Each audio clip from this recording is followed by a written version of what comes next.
দূর দূর, হঠাৎ করে কেন যে এত চুল ঝরছে বুঝতেই পারছি না। কতদিন হয়ে গেল চুল ওঠা আর থামছেই না। না, এমন হতে থাকলে তো মাথায় টাক পড়ে যাবে। না না না, আজ রাজবৈদ্যের কাছে পরামর্শ নিতে হবে।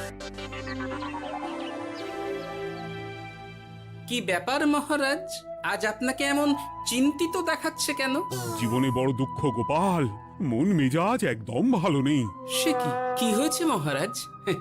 গোপাল থাকতে দুঃখ কিসের? আর বলো না,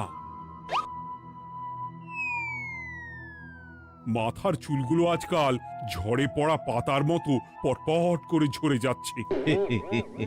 আমি তো জানি কেন এমন হচ্ছে, কিন্তু এখনই মুখ খুললে চলবে না। আর একটু বেশি বিপদ বাড়লে তখন মাঠে নামবো। তাই বলুন। এ তো খুব ছোট ব্যাপার, চুল ঝরলে টাক পড়বে, আর সেটা পড়া কত ভালো জানেন? কথায় আছে, যত বড় টাক তত বেশি টাকা। তুমি চুপ করো তো বাপু। যদি টাক থাকলেই টাকা হতো, তাহলে তোমার টাকা কোথায়? যেটা বোঝো না সেটা নিয়ে কথা বলো না। তাই না তাই, মহারাজের ঝরছে চুল, চিন্তার ভাঁজ মাথায়। গোপাল যতই চেষ্টা করুক, চিড়ে ভিজবে না কথায়। তোমরা সকলে থামো তো দেখি। ও রাজবৈদ্য, তুমি এর কিছু উপায় বলো। আগে মহারাজ, অনেক সময় দেহে ওই লৌহের পরিমাণ কমে গেলে এমন চুল ঝরে। আপনি বরং পালং শাক, ওই কিশমিশ, কলা ও আরো কিছু ফল আমি বলে দিচ্ছি, সেগুলো বেশি করে খান। আচ্ছা আচ্ছা আচ্ছা, তবে তাই করে দেখি।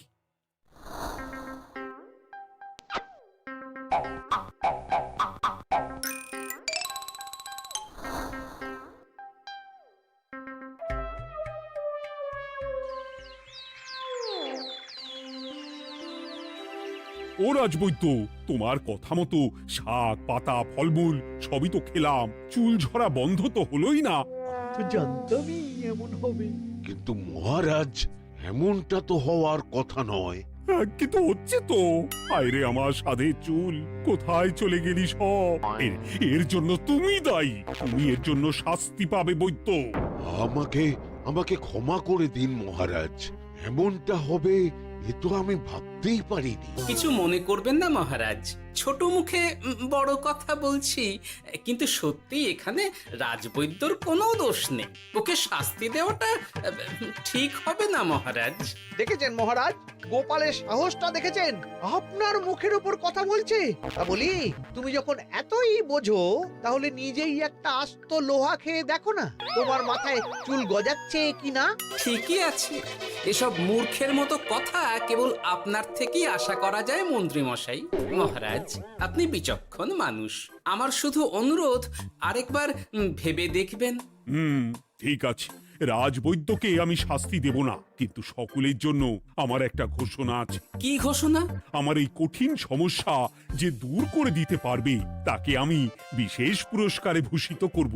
এই তো পেয়েছি, এই সুযোগ কোনোভাবেই হাতছাড়া করা চলবে না। এবারের সমস্যাটা সত্যি বেশ কঠিন। কি করলে যে মহারাজের চুল পড়া বন্ধ হবে সেই উপায় মাথাতেই আসছে না। হঠাৎ করে কেন যে এমন হলো কে জানে।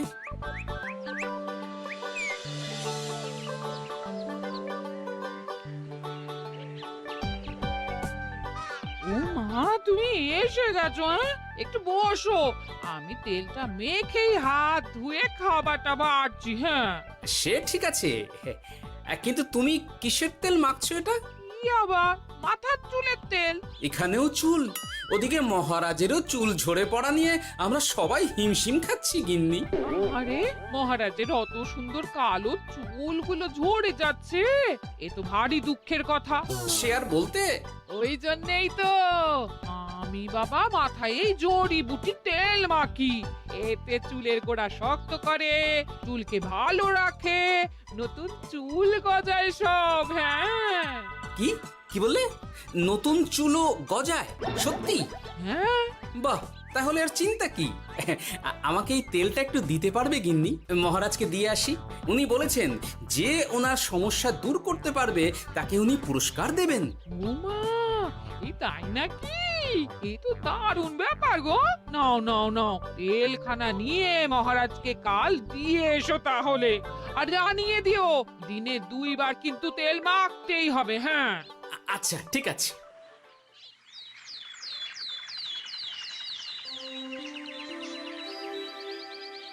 কোনো উপায় খুঁজে পেলে তোমরা? আগে মহারাজ, আমি আপনার জন্য নকল চুল বানিয়ে এনেছি।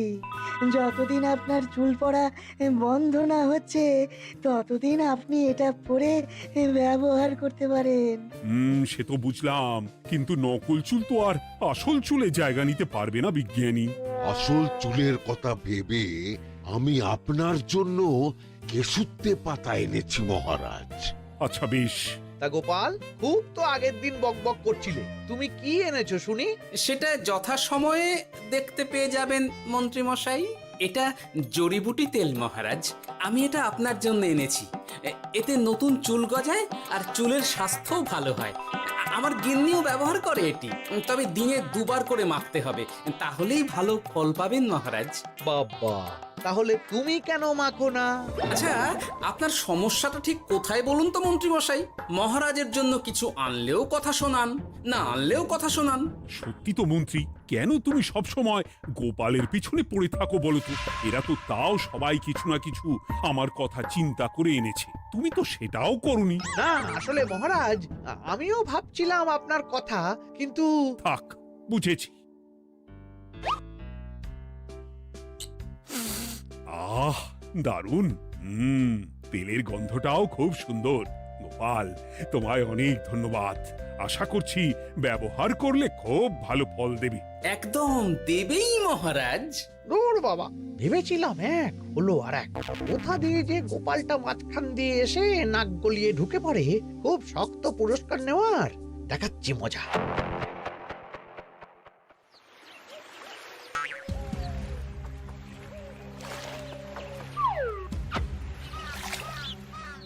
এবারে গোপালের তেল দিয়েই সব কিছু তোলপাড় করব।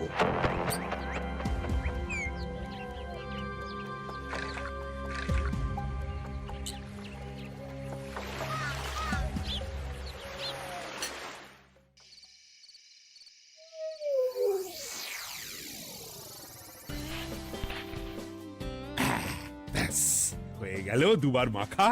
গোপাল বলেছিল এতেই ভালো ফল পাবো, কিন্তু এখন মাখার পর মাথাটা কেমন জ্বালা জ্বালা করছে মনে হচ্ছে। হয়তো নতুন চুল গজাবে বলে এমন হচ্ছে। কাল সকালে বোঝা যাবে। এতক্ষণে বোধহয় ছোট ছোট চুল গজিয়েই গেছে। কি এটা চুল গজানোর তেল ছিল নাকি পড়ে যাওয়ার? হে ভগবান, যেটুকু বাকি ছিল সেটাও ঝরে পড়ে টাক পড়েই গেল। হ্যাঁ, গোপালই হলো যত নষ্টের গোড়া। আজ আসুক সভায়।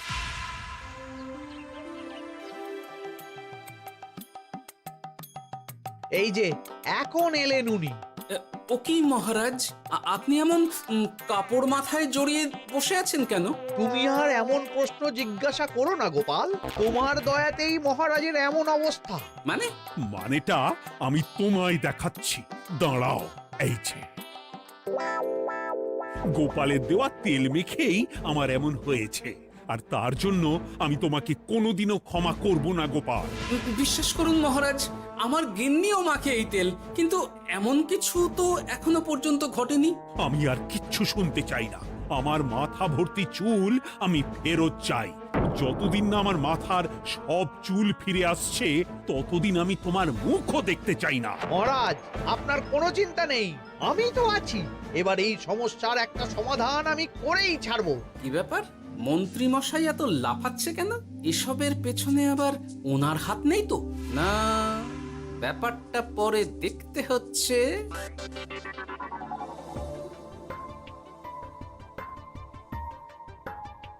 আমি বলি কি মহারাজ, এই সময়টা বরং আপনি নকল চুলটা মানে মানে পরচুলা ব্যবহার করুন। হ্যাঁ, অগত্যা, কিছু তো একটা গন্ডগোল আছেই।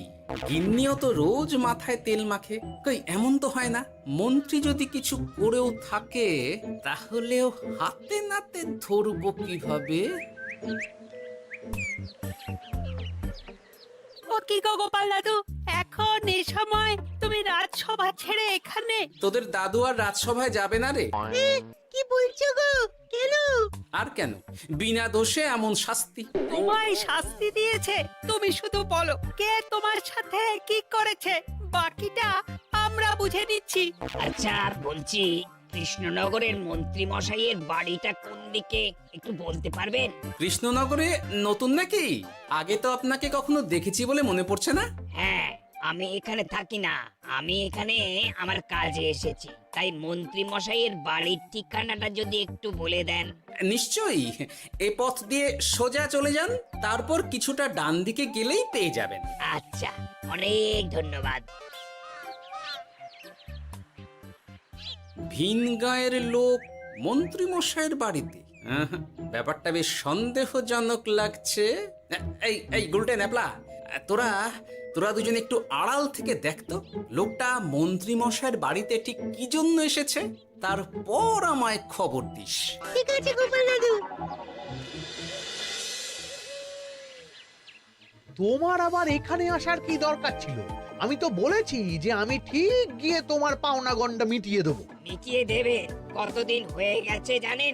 দেখো, হয় আমার কীটনাশক আর সার সব ফিরিয়ে দিন, নয়তো আমার জিনিসের দাম মিটিয়ে দিন। কীটনাশক, সার আর কি করে ফেরত দেবো বলো? ও তো সব পুকুরের জলে মিশে গেছে। ওসব আমি জানি না, আমার পাওনা গন্ডা মিটিয়ে দিন, ব্যাস। চল চল, এখনই তাহলে গোপাল দাদুকে গিয়ে সব জানাই। চল চল।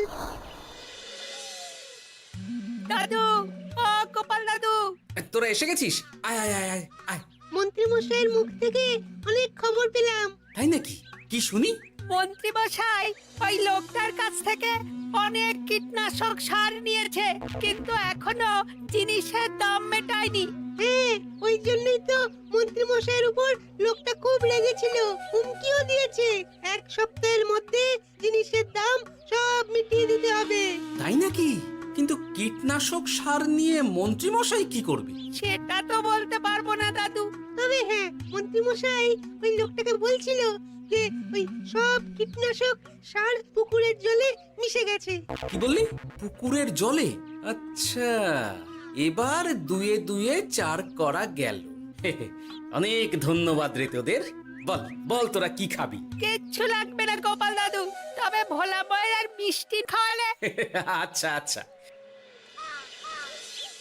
কি করে যে মহারাজকে আসল ব্যাপারটা বোঝাই, কিছু তো একটা উপায় বের করতেই হবে।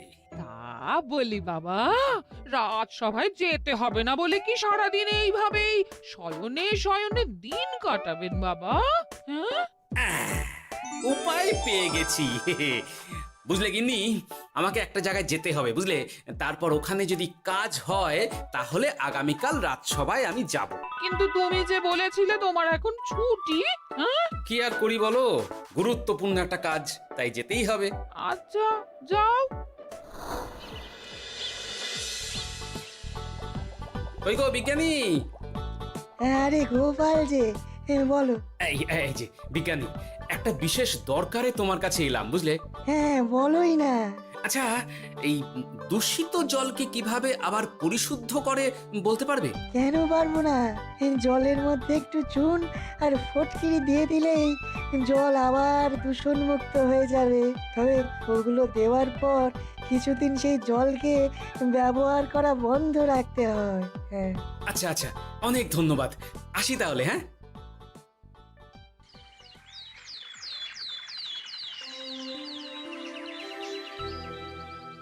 ছায়া পড়েছে, ছায়া পড়েছে, আমি বেশ বুঝতে পারছি তার ছায়া পড়েছে এখানে। কার ছায়া পড়েছে? আজকাল তোর মাথা থেকে অনেক চুল ঝরে পড়ছে, তাই না? আগে হ্যাঁ সাধু বাবা, আপনি একদম ঠিক কথা বলেছেন। ও বাবা, এই আবার কোথা থেকে উদয় হলো? আরে আমি একা গিয়ে সেই স্নানের পুকুর পরিদর্শন করতে চাই। যথা আজ্ঞা বাবা।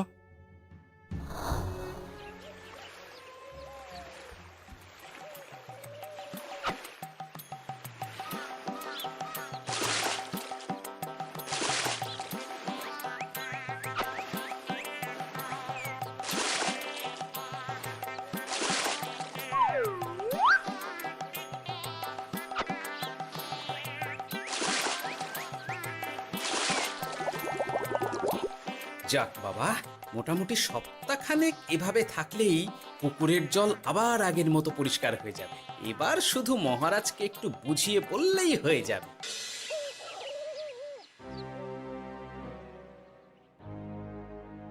কি বুঝলেন সাধু বাবা? আমার অনুমানটাই ঠিক ছিল।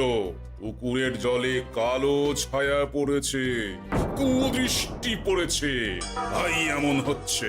সে কি? কি কালো ছায়া? যত সব বাজে কথা। জল দূষণ করলাম আমি, আর দোষ পড়ছে কালো ছায়ার উপর। তাহলে এখন কি হবে? চিন্তার কোনো কারণ নেই। আমি মন্ত্রপুত ভস্য ছড়িয়ে দিয়েছি। 1 সপ্তাহ ওই পুকুরের জল স্পর্শ তো দূর, পুকুরের কাছেও যাওয়া নিষেধ। তাহলে আমার মোহরের কি হবে? যথাজ্ঞা সাধু বাবা। ও কি তাহলে মহারাজ এতদিন স্নান করবেন কোথায়? সে কথা কাউকে চিন্তা করতে হবে না। মহারাজের ওপরে কালো ছায়া পড়া জল পড়েছে, তাই আগে সেটা শোধন করতে হবে। আমাকে তাহলে কি করতে হবে সাধু বাবা? আমার শিষ্য গোপাল আমাকে আগেই এই বিষয় জানিয়েছিল। আমি তার হাত সপ্তাহ সেই জল দিয়েই তোকে স্নান করতে হবে। কি গোপাল? দেখছো তো মন্ত্রী, গোপাল আমাকে কত ভালোবাসে। আমি ওকে কত কথা শোনালাম, কিন্তু না না না না, কাল থেকেই আমি আবার গোপালকে রাজসভায় ডেকে আনবো। আমি আসছি, আমার কাজ হয়ে গেছে। আর হ্যাঁ, তো স্নানের পুকুরের চারিদিকে প্রহরীর বন্দোবস্ত কর, কাক পক্ষীও যেন ওখানে প্রবেশ করতে না পারে। আচ্ছা বাবা, আচ্ছা।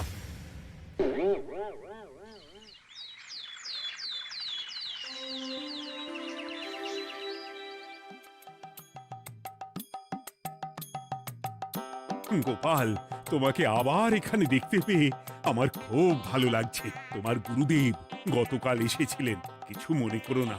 না বুঝেই তোমাকে অনেক কথা শুনিয়েছি। না মহারাজ, আমি জানি আপনি আমাকে খুব ভালোবাসেন, তাই আমি কিছু মনে করিনি মহারাজ। এই নিন, আমি আপনার স্নানের জল এনেছি। হ্যাঁ হ্যাঁ হ্যাঁ, দাও দাও দাও।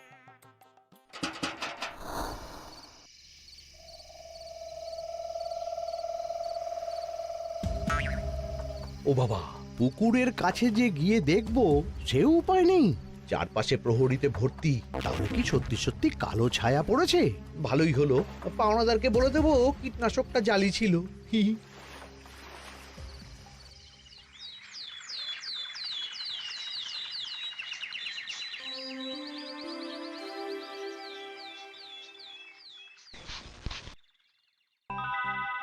এই তো আমার সেই পুরনো কালো চুলগুলো আবার ফিরে এসেছে। আহা, কি যে আনন্দ হচ্ছে দেখে। আজ 1 সপ্তাহ সম্পূর্ণ হলো। গোপালের জন্য আমার স্নানের পুকুর থেকে কালো ছায়া দূর হয়েছে। আমাকে এই সমস্যা থেকে দূর করার জন্য আমি গোপালকে 100টি মোহর উপহার দিতে চাই। ধন্যবাদ মহারাজ। দূর, আমার আর ভালো লাগে না। সব সময় গোপালই মোহর পায়, এটা তো আমার পাওয়ার কথা ছিল। এদিকে আজকে পাওনাদারও আসবে।